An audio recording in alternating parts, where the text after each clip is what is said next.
മര്യാദയ്ക്ക് അവനെ വിട്. നിങ്ങളെ ജയിലിലാക്കിയിട്ട് ഇവിടെ ആരും നേളവാൻ നോക്കിയിട്ടില്ല.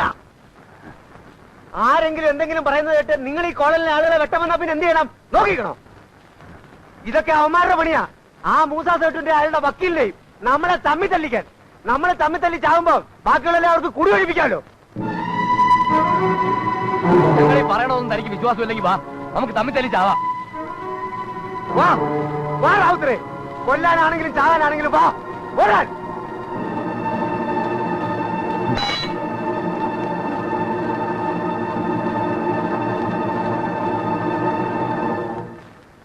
ഇനി ഇവിടെയുള്ള എല്ലാരോടും കൂടിയാ പറയണത്, ഇന്നു മുതൽ എന്റെ പിരിവ് എനിക്ക് നേരിട്ട് തന്നോളണം. നിങ്ങൾ ജോണിനോ ശ്രാങ്കിനോ വട്ടപ്പള്ളിക്കോ കൊടുക്കണത് ഒന്നും എനിക്കറിയണ്ട. എന്റെ കാശ് മുടങ്ങാതെ എനിക്ക് കിട്ടണം. ഇനി ആ സേട്ടുന്റെയോ വക്കീലിന്റെയോ ആളുകൾ ഇതിനകത്ത് വരില്ല. അവിടെ നിന്നുള്ളൊരു നിഴൽ പോലും ഇതിനകത്ത് വീഴില്ല. അങ്ങനെ ആരെങ്കിലും വന്നാൽ പിന്നെ അവൻ ജീവനോട് ഇവിടുന്ന് തിരിച്ചു പോവില്ല. റാവുത്തറാണ് പറയുന്നത്. റാവുത്തർ.